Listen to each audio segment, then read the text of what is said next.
आज का दिन कोई साधारण तारीख नहीं है। 24 जुलाई गुरुवार, शिव को समर्पित सबसे पवित्र वार और उस पर चंद्रमा का राग, विशाखा नक्षत्र का जागरण, शिव का व्रत, सावन का पावन स्पर्श और गुरु तत्व की संजीव शक्ति।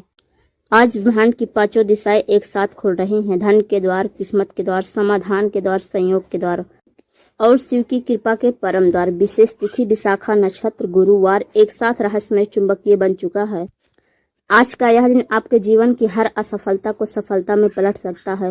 बस आपको जानना होगा वह उपाय जो सिर्फ आज के दिन किया जाता है और जिससे जुड़ी है शिव की सीधी अनुकंपा। लेकिन रुको, अगर आपने इस खास संयोग को नजरअंदाज किया तो अगला अवसर 1 साल बाद मिलेगा और तब तक शायद वही परेशानियां आपको फिर जकड़ लें। तो अब आप तैयार हो जाइए उस दिव्य रहस्य को जानने के लिए जो सिर्फ भाग्यशाली और जगे हुए आत्माओं को ही मिलता है और जिसे आप अभी इसी क्षण जानने वाले हैं। वीडियो को अंत तक जरूर देखना, क्योंकि यही वो उपाय है जिससे भाग्य के बंद ताले टूटते हैं और शिव स्वयं रक्षक बनते हैं। शुरुआत करते हैं उस अद्भुत उपाय से। क्या आपने कभी ऐसे पल की कल्पना की है जब एक छोटा सा उपाय आपके पूरे जीवन का रुख पलट दे? गुरु जी कहते हैं, अगर विधि सही हो, समय सही हो और श्रद्धा सच्ची हो तो एक छोटा सा मंत्र भी भाग्य का ताला खोल सकता है। और यही होता है जब आप 24 जुलाई की श्रावण अमावस्या, विशाखा नक्षत्र और वज्र योग के अद्भुत संयोग में ये उपाय करते हैं, क्योंकि ये वो क्षण है जब खुद शिव आपके जीवन की दिशा बदल सकते हैं। इस उपाय का सबसे पहला और तेज असर धन अपार दिखाई देता है। वो व्यक्ति जो वर्षों से धन के लिए परेशान है, व्यापार में घाटा, नौकरी में प्रमोशन अटका, हर बार पैसा आकर भी चला जाता है, उसे इस उपाय के बाद स्थिर धन प्राप्ति होती है। कई साधकों ने बताया कि कुछ ही दिनों के भीतर उन्हें रुका हुआ धन वापस मिला, अचानक कोई नया प्रोजेक्ट मिला या फिर कहीं से अप्रत्याशित पैसा आया। यह उपाय मूलाधार चक्र को जागृत करता है, जिससे आर्थिक उन्नति के द्वार खुलते हैं। जो लोग कहते हैं मेरी किस्मत ही खराब है, ये उपाय उन्हें बताता है कि किस्मत सिर्फ अदृश्य बंधनों का नाम है। इस उपाय से पूर्वजों के दोष शांत होते हैं, काल सर्प और पितृदोष की बाधाएं टूटती हैं और सबसे बड़ी बात, राहु केतु के प्रकोप से छुटकारा मिलता है। ये उपाय ऐसा है जैसे आप अपने जीवन की रीसेट बटन दबा रहे हो। शिव जी को कहा गया है वैकुंठों के वैद्य, रोगों के नाशक और आत्मर्ता के अधिपति। इस उपाय से न सिर्फ मानसिक तनाव घटता है, बल्कि कई लोगों ने पुराने असाध्य रोगों में सुधार पाया। गुरु जी कहते हैं, शिव को जल चढ़ाते समय जब मंत्रों से कंपन पैदा होता है तो वो शरीर के सूक्ष्म दोषों को दूर करता है। आपका जीवन अगर बार बार धोखा, विवाद या तनावपूर्ण संबंधों से घिरा है तो समझ लीजिए आपके सात्विक ऊर्जा का केंद्र अवरुद्ध है। यह उपाय आपके अंदर की वात्सल्य शक्ति को जागृत करता है। साधकों ने बताया कि सालों पुराना झगड़ा खुद ब खुद खत्म हो गया, टूटे संबंधों में संवाद शुरू हो गया और जो खो गया था वापस आने लगा।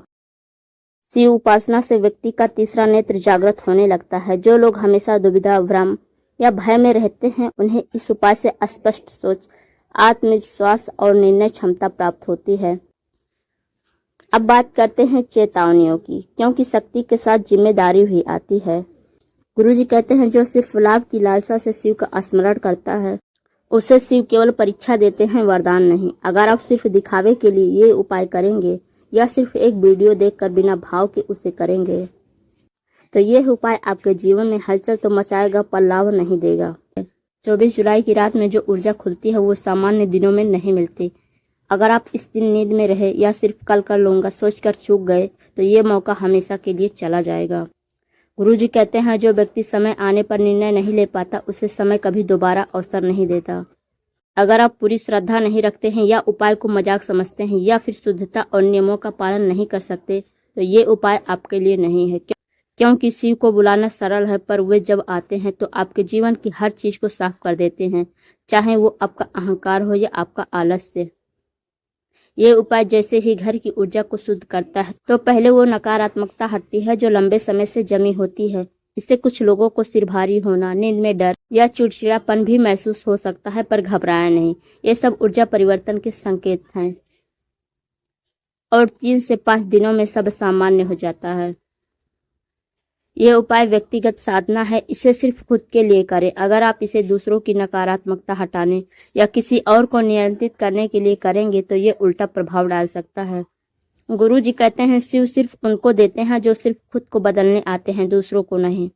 अब आप जान चुके हैं कि इस उपाय में कितनी शक्ति है और कितनी जिम्मेदारी भी। अब आप इन सभी लाभों को प्राप्त करना चाहते हैं और इन चेतावनियों को समझकर पूरी श्रद्धा से आगे बढ़ना चाहते हैं, तो अब समय है आगे बढ़ने की, जहां हम आपको बताएंगे इस उपाय को करने के लिए आवश्यक सामग्री, उपयुक्त स्थान और सटीक समय, जिससे इसका प्रभाव कई गुना बढ़ जाता है। जिसने सामग्री को नहीं जाना वह शिव तक पहुंच ही नहीं पाया। गुरु जी कहते हैं शिव तक पहुंचने का मार्ग केवल भावना से नहीं बल्कि विधि और अनुशासन से किया जाता है। और इस उपाय को करते समय अगर एक भी सामग्री गलत हुई या समय चूक गया तो शिव की कृपा हाथ में आते आते भी फिसल सकती है। इसलिए अब हम आपको बता रहे हैं वो रहस्यमय और सिद्ध सामग्री, वो स्थान और वो सटीक समय, जिसे जानने के बाद आपको यह उपाय करते समय कोई गलती नहीं होगी, बल्कि आप उस ऊर्जा के द्वार में प्रवेश करेंगे जहां से शिव कृपा की वर्षा शुरू होती है। आवश्यक सामग्री की रहस्यमय सूची। याद रखिए, हर सामग्री का अपना कंपन होता है और जब वो कंपन शिव मंत्रों के साथ जुड़ता है तो वह भौतिक नहीं सूक्ष्म जगत में कार्य करता है। काले तिल, यह पितृदोष, नकारात्मक ऊर्जा और राहु केतु की रुकावटों को समाप्त करता है। इसे जल या दीपक में समर्पित करने से पूर्वजों का आशीर्वाद मिलता है। शुद्ध देसी घी का दीपक। शिव को दीपक प्रिय है, पर घी का दीपक उनके चरणों तक कंपन पहुंचाता है। यह घर की वायुमंडल से तमोगुण हटाता है। दीपक को तांबे या मिट्टी के दिए में जलाएं। 2 मुख वाला दीपक हो तो और भी शक्तिशाली होगा। बेल पत्र, हर पत्र पर त्रिशूल का चिन्ह होता है जो शिव का प्रतीक है। 3 पत्तों वाला एक बेल पत्र शिव को अर्पित करने से 3 जन्मों का पाप कटता है। बेल पत्र टूटे नहीं होने चाहिए और उस पर ओम नमः शिवाय लिखा होना चाहिए काजल से। गंगा जल या पवित्र जल। शिव को स्नान कराने के लिए गंगा जल ना हो तो तुलसी डाली हुई शुद्ध जल भी चलेगा। जल में 1 चुटकी काले तिल और गुलाब जल मिलाना अत्यंत शुभ होगा। सफेद चंदन या गोरोचन या शिव के माथे पर लगाया जाता है। इसे लगाने से मस्तिष्क शांत होता है और उपाय करने वालों को एकाग्रता प्राप्त होती है।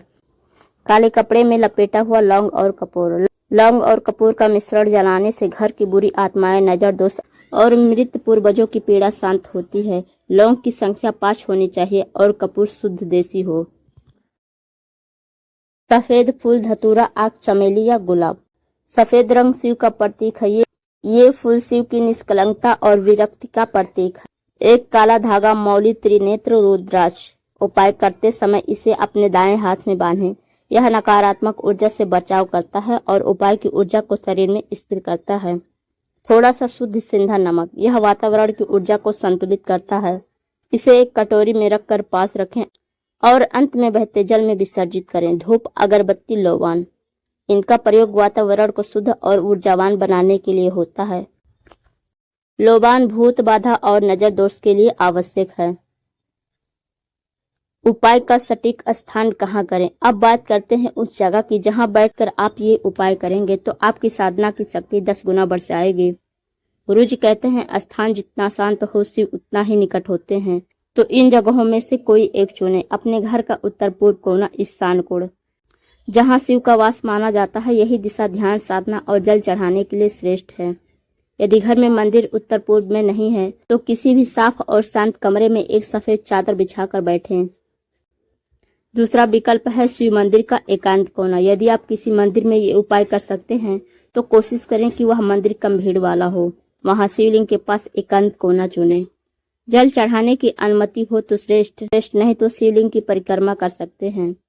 तीसरा विकल्प है खुले आकाश के नीचे, छत या बगीचे में, क्योंकि अमावस्या की रात और आकाश का कंपन मिलकर एक शक्तिशाली ऊर्जा क्षेत्र बनाते हैं। ये जगह उन लोगों के लिए श्रेष्ठ है जो खुले में शुद्ध वातावरण में कार्य कर सकते हैं।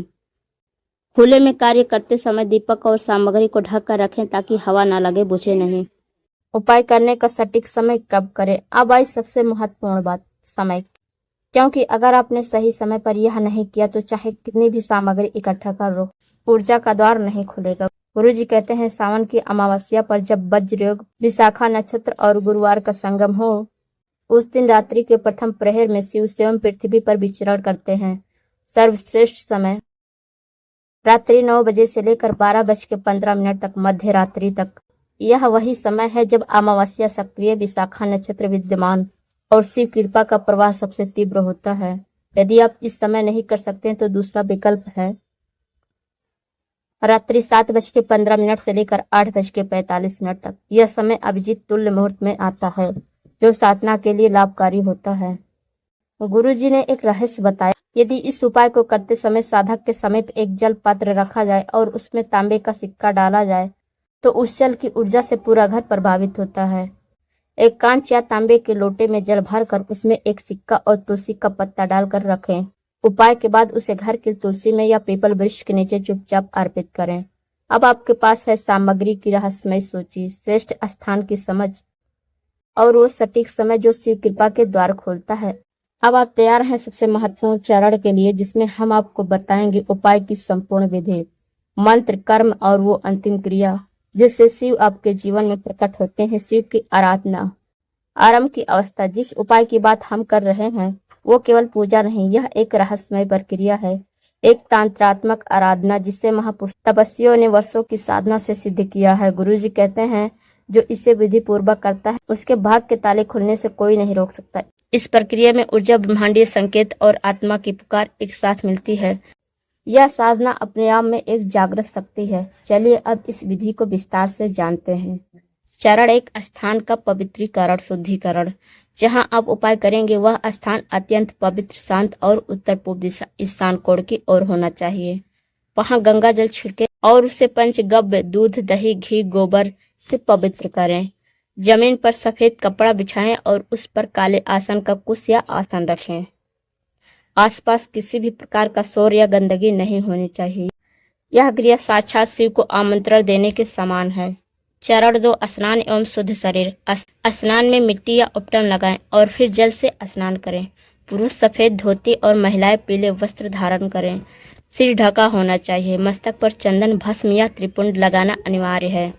स्नान करते समय ओम नमः शिवाय का जाप करते रहें, इससे आत्मिक ऊर्जा का संचार होता है। चरण 3, शिवलिंग की स्थापना और पूजन सज्जा। एक तांबे की थाली में साफ जल रखकर उसमें पारस शिवलिंग या किसी भी शिवलिंग की स्थापना करें। शिवलिंग के नीचे चावल रखें और चारों ओर सफेद पुष्प रखें। शिवलिंग के नीचे चावल रखें और चारों ओर सफेद पुष्प रखें। शिवलिंग पर चावल, बेलपत्र, सफेद पुष्प, काले तिल, धतूरा, भांग और जल अर्पित करें। दीपक जलाएं, एक घी का, एक तेल का। धूप अवश्य लगाएं। हर सामग्री को अर्पित करते समय ओम शिवाय बोलना अनिवार्य है। इससे हर अर्पण एक मंत्र बन जाता है। चरण 4, महामृत्युंजय जाप एवं विशेष तांत्रिक मंत्र प्रयोग। सबसे पहले 108 बार ओम नमः शिवाय का जाप करें, फिर महामृत्युंजय मंत्र 108 बार जाप करें। ओम त्र्यंबकम यजामहे सुगंधिम पुष्टिवर्धनम उर्वारुकमिव बंधनान् मृत्युर्मुक्षीयमामृतात् मातृतात। आप गुरु जी द्वारा बताए गए विशेष तांत्रिक बीज मंत्र का प्रयोग करें। ओम ह्रीम क्लीम नमः शिवाय श्रीम होम फट स्वाहा। इस मंत्र का जाप 51 बार करें और हर बार बेलपत्र अर्पित करें। फिर ओम रुद्राय नमः बोलकर काले तिल अर्पित करें 21 बार। मंत्र जाप करते समय आंखें बंद रखें। शिव के रूप का ध्यान करें। त्रिनेत्र, नीलकंठ, जटाजूट, गंगा, चंद्रमा और डमरू। ध्यान करें कि वह आपके कर्मों को क्षमा कर रहे हैं और सौभाग्य की ऊर्जा आपके चारों ओर फैल रही है। चरण 5, विशेष जलाभिषेक प्रक्रिया। अब एक तांबे के लोटे में ये सारी सामग्री मिलाएं। गंगा जल, शुद्ध जल, केवड़ा जल, गुलाब जल, कुछ बूंदे काले तिल का, चंदन पाउडर, 11 तुलसी के पत्ते, 3 बेलपत्र। इस जल से शिवलिंग पर 11 बार अभिषेक करें। हर अभिषेक के साथ बोलें ओम नमः शिवाय। मेरी दरिद्रता का नाश करो, दुर्भाग्य का अंत करो। चरण 6, प्रणाम एवं समर्पण की अंतिम विधि। अभिषेक के बाद शिवलिंग पर इत्र छिड़कें, ताजे सफेद फूल चढ़ाएं। अपनी समस्याओं को शिव के चरणों में बोलें, खुलकर कहें जैसे अपने माता पिता से कह रहे हो। दोनों हाथ जोड़कर 3 बार प्रणाम करें। चरण 7, दान और विसर्जन। पूजा के बाद मंदिर या किसी जरूरतमंद को एक नारियल, एक सफेद वस्त्र, एक चांदी का सिक्का यदि संभव हो तो काले तिल और मिश्री, यह दान करना अनिवार्य है। इससे उपाय की पूर्णता होती है और कर्मों का निवारण होता है। उपाय के दौरान मोबाइल, टीवी या अन्य कोई भी विघ्न उत्पन्न करने वाला माध्यम ना हो। कोई बीच में ना टोके, ना उत्तर दे, मौन साधे रखें। मन को पूरी श्रद्धा से इस प्रक्रिया में झोंक दें, तभी चमत्कार होता है। हर अर्पण, हर मंत्र, हर स्पर्श शिव को समर्पण की तरह होना चाहिए।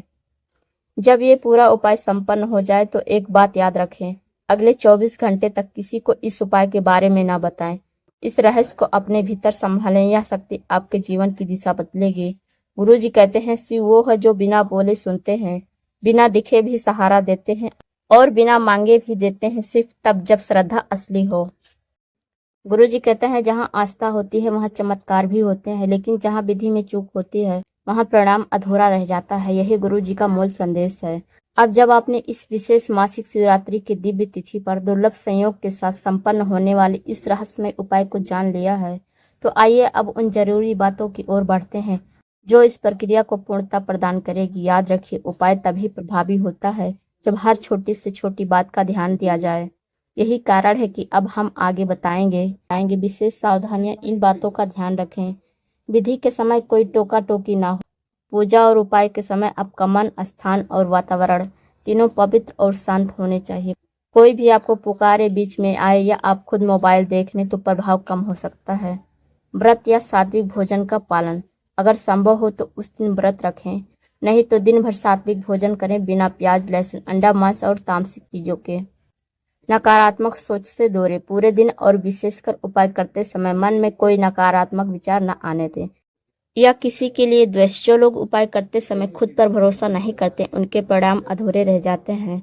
उपाय के बाद सामग्री का निपटान, जो चीज शिव को समर्पित की गई है उन्हें बहते जल में विसर्जित या किसी पीपल वृक्ष के नीचे रख दें।